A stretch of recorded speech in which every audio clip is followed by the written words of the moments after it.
Amigos, buenas noches. Me da mucho gusto saludarlos. Ojalá que la semana haya iniciado muy bien para todos ustedes. Soy Jonás y los saludo como cada lunes. Hoy, 23 de junio, les doy la bienvenida desde los estudios de Quiero TV, aquí en Guadalajara, a nuestro programa de análisis y entrevista, Directo MX. Se acerca el final del mes y tenemos encima las lluvias que seguramente todos los habitantes del área metropolitana las han vivido y quizás padecido en los últimos días. Pero además tenemos otros temas que son de vital importancia para la vida de nuestra urbe. Estos tienen que ver con medio ambiente. De eso vamos a hablar en la primera parte de nuestro programa. Como siempre lo hacemos cada noche de lunes, primero les presento a quienes me hacen el favor de acompañarme. Y comenzamos con el Procurador Estatal de Protección al Ambiente que nos acompaña para entrevista. Él es Iker Frangé. Iker, ¿cómo está? Buenas noches. Hola, muy buenas noches, Jonás. ¿Cómo estás? Muchas gracias por el espacio. Bien, pues enseguida estamos con usted, Procurador. Déjenme decirles quién está conmigo en la mesa para iniciar esta entrevista. Nuestra gerente de Internet en Quiero TV, Evelyn Olvera. Hola, Evelyn. Buenas noches, un gusto estar con ustedes. Bienvenido, Procurador. Gracias. El director de Tráfico ZMG, Jorge Belletti. Bienvenido, Jorge. Hola, ¿qué tal? Qué gusto saludarles. Gracias por la invitación. Bueno, además del lado de esta parte del estudio, junto a mí, Manuel Baeza, director de Baeza, reportebaeza.com. Hola, Manuel. Hola, muy buenas noches a todos, Procurador, y a ustedes gracias por recibirnos. Nuestro amigo Mario Muñoz de Loza, coordinador editorial en El Informador y conductor en Quiero TV. Hola, Mario, buenas noches. ¿Qué tal? Buenas noches a todos y todas. Bienvenido. Buenas noches, gracias. Bueno, pues comenzamos rápidamente y como lo hacemos aquí en Directo MX, un primer video que nos hace acercarnos a las noticias más importantes en cuanto a la entrevista de esta noche. Enseguida estamos ya con Iker Frangé.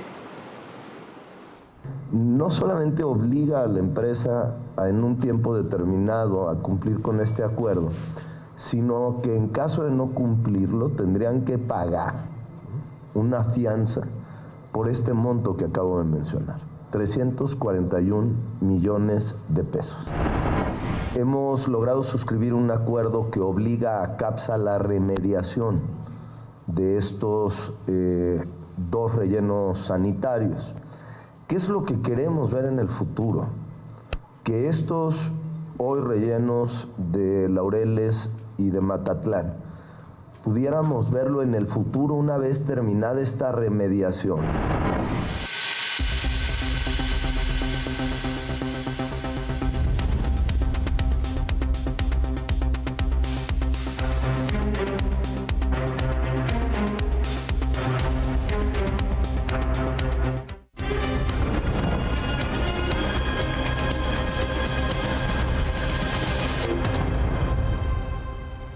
Bien, pues ahí tienen al gobernador Pablo Lemus. Si me permite, Procurador, un breve contexto para nuestros televidentes. Pues tenemos muy presente el término del plazo de trabajo, el contrato de concesión con CAPSA Eagle en Guadalajara. Esto fue en enero. La presidenta Verónica Delgadillo echando a andar un proyecto municipal. Luego ocurrió en Tonalá. Y entonces un anuncio del gobernador Pablo Lemus muy puntual. Vamos a demandar a CAPSA Eagle por el daño. En especial él se refería a Matatlán. Y pasadas las semanas, este 19 de junio, ahí en Ixtlahuacán de los Membrillos, en un pleno del Instituto Metropolitano de Planeación, nos da esta noticia y usted estaba ahí presente. Así que por fin le ganamos una CAPSA Eagle. Platíquenos en qué consiste, porque hablaban de 341 millones de pesos. Hoy, lunes 23, ya hablan de 850, una danza de millones. ¿Cómo está la cosa? Sí, mira, en primer lugar, hay que decirlo que este acuerdo reparatorio se da derivado de las denuncias penales que el gobernador instruyó a esta Procuraduría a presentar en contra de la empresa CAPSA Eagle por los daños medioambientales en los dos vertederos, tanto en Coyula, Matatlán, como en Los Laureles, dos vertederos que tenían residuos, que tienen hoy en día residuos a cielo abierto, residuos sin cobertura y sin cumplir con la norma ambiental. Tras este tema que tiene más de 2 décadas sucediendo, pues se hizo una denuncia penal por daño al medio ambiente y en esa denuncia penal pues se lograron también aseguramientos de cuentas de la empresa y diversas acciones en materia penal. Derivado de esto, pues hubo la negociación de un acuerdo reparatorio, creo que es el acuerdo reparatorio de mayor alcance que ha tenido la justicia ambiental en el estado de Jalisco, en el que básicamente, de una manera muy somera, CAPSA Eagle se obliga y por primera vez reconoce su responsabilidad plena ambiental en la remediación de los dos sitios de Laureles y Matatlán. Pero no solo se obliga, sino que se obliga en un plazo de 24 meses a tenerlos remediados y para esto pues claro que no le creímos de palabra, ¿no? Le dijimos qué compromiso vas a asumir, y entonces va a presentar una fianza de 341 millones para la remediación de estos dos sitios. Básicamente en eso consiste el acuerdo reparatorio en materia penal. ¿En dónde ocurre esto? ¿En qué juzgado? Ocurre ante la Fiscalía del Estado, ante métodos alternos de la Fiscalía del Estado. Pero yo refería equivocadamente demanda, entonces fueron denuncias penales. Denuncias penales, sí. Y en este momento ya hay un acuerdo y el proceso judicial se detiene. Se detiene momentáneamente, pero ante el incumplimiento de CAPSA, la consecuencia sería la ejecución de la fianza de los 341 millones y la reactivación inmediata de las carpetas de investigación que se tienen en estos delitos. Esa sería la consecuencia. Señores, ¿Ese recurso está depositado ya por la empresa en algún lugar? No, es una fianza que se exhibe dentro del procedimiento. La empresa tiene 6 días hábiles a partir de la firma del convenio para exhibir la fianza correspondiente. Okay. ¿Y la tendrá que depositar en dónde? ¿O cómo se hace tangible el recurso? Se lo pregunto por lo siguiente. La historia de CAPSA de verdad que ha sido un robo en despoblado en muchos sentidos, porque desde la administración de Emilio González Márquez como alcalde de Guadalajara, 2004, 2006, si mal no recuerdo, ya había un decreto municipal para que CAPSA cerrara Matatlán. Y todos nos quedamos con que estaba cerrado totalmente Matatlán. Al final de cuentas siguió depositando, lo exhibió el alcalde Sergio Chávez, y la pregunta es, pues si en aquel entonces hizo lo que quiso, se pasó las leyes por donde quiso, hoy, ¿qué garantía tenemos de que en este plazo que está dando hay una fianza que si no cumple, esa fianza se queda el gobierno con ella? Por eso, como la primera pregunta sería, ¿dónde se deposita o ante quién la fianza?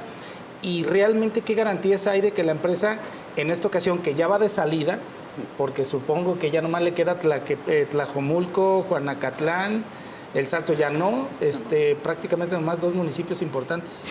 Sí, es una buena pregunta la que haces. La diferencia es una. CAPSA Eagle nunca había reconocido su responsabilidad, siempre decía que era compartida, que los municipios le tenían que entrar, que el Estado le tenía que entrar, y en esta ocasión CAPSA Eagle reconoció su responsabilidad absoluta. La fianza de 341 millones de pesos es en favor del municipio de Guadalajara, porque el municipio de Guadalajara son propiedad del municipio de Guadalajara ambos predios, tanto el vertedero de Coyula-Matatlán como el vertedero de Los Laureles. Para ejecutar esta fianza requiere nada más un dictamen de incumplimiento de esta Procuraduría y procede a la ejecución de la fianza de 341 millones. Creo que la diferencia en anteriores ocasiones es que esta vez, como bien comentas, no tiene nada que ver con el tema de las concesiones, sino nada más tiene que ver este acuerdo con el tema de su responsabilidad ambiental al cierre de los vertederos, ¿no? Es una diferencia. En aquel entonces pues hablaban del servicio de concesión, transferencia y disposición final que tuvo CAPSA en diversos municipios. En este caso es una responsabilidad ambiental tras el cierre de los vertederos. Ninguno de los 2 vertederos opera hoy en día. Están clausurados por nosotros y por la Profepa. O sea, ¿y la garantía sería que en ese plazo de 24 meses, En 24 meses. la zona de arriba sea algo recreativo para los vecinos del lugar? A ver, ese es un punto importante que se hace. ¿Qué se va a hacer en estos 24 meses? Son estas etapas: la estabilización y reconfiguración del terreno, la rehabilitación y sustitución de la cobertura final del sitio, la gestión y técnica de lixiviados, captación, conducción y manejo del biogás, conformación de franja de amortiguamiento ambiental, rehabilitación de infraestructura complementaria. ¿Por qué lo decimos de esta manera? Porque la basura está depositada a cielo abierto. Es decir, en el caso, por ejemplo, específico de Coyula-Matatlán, no tiene ni la geomembrana. Esta parte que es un material específico para que no se filtren los lixiviados al subsuelo.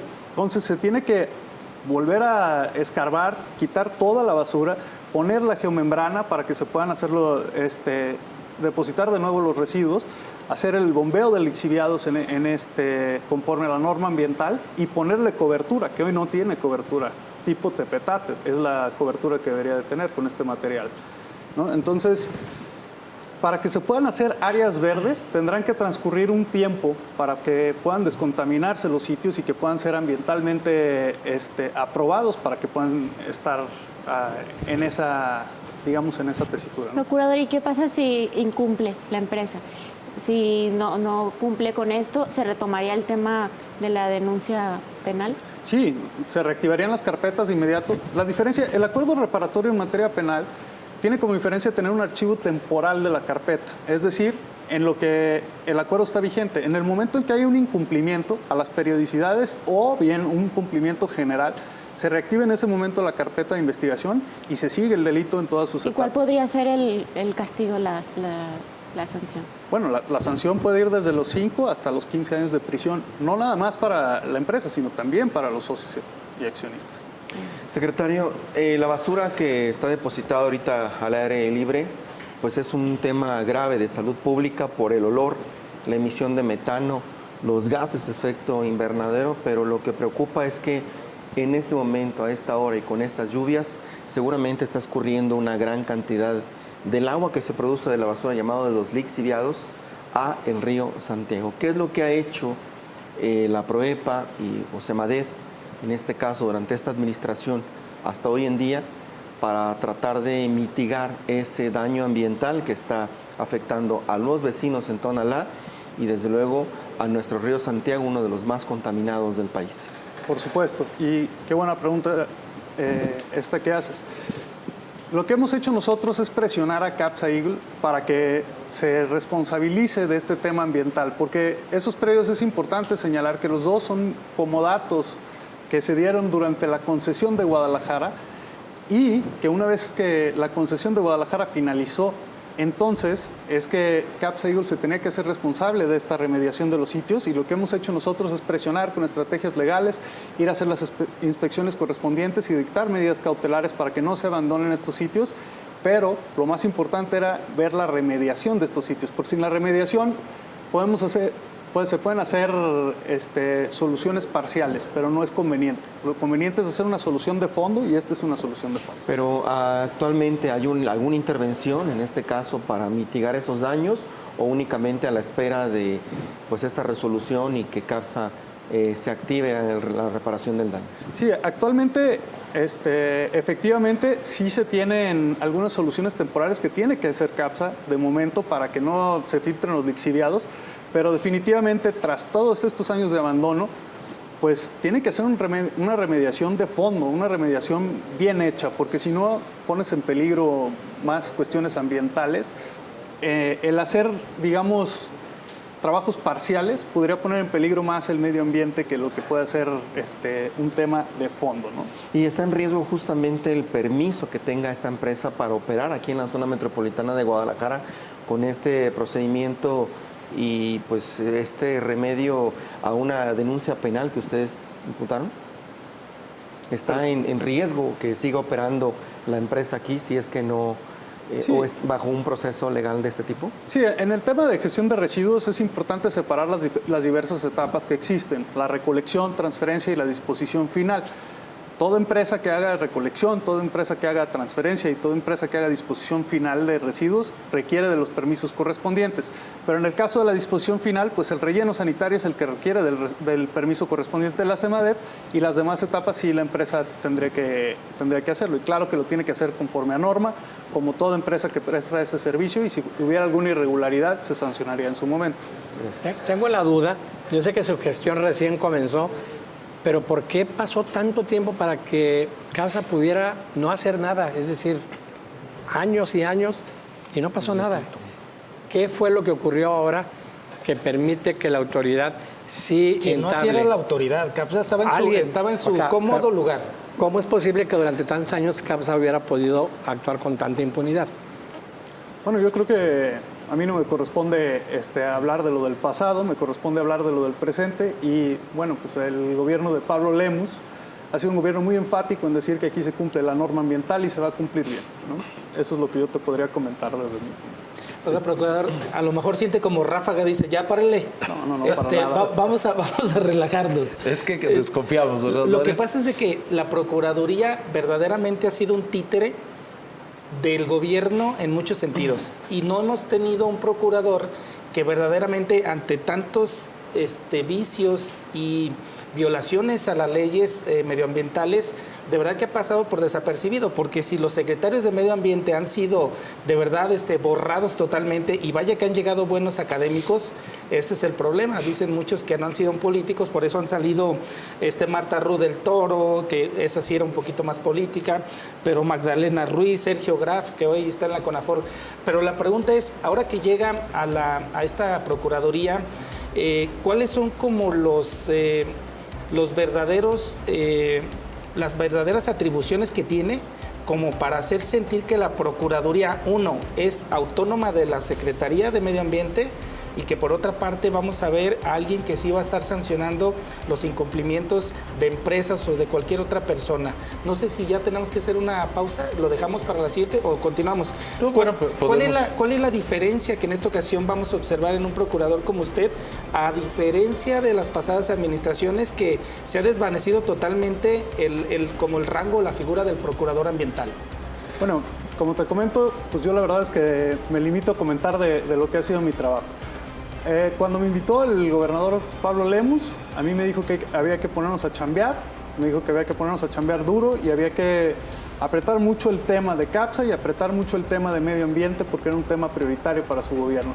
A mí en lo particular, lo que siempre me ha gustado es trabajar. Para eso nosotros en esta administración ya llevamos el récord de clausuras, que no lo había tenido ninguna de los últimos 4 años, y para cuando terminemos este año vamos a tener el récord de inspecciones de los últimos, yo podría decir, 2 sexenios. Si nos permite, procurador, vamos a hacer una breve pausa.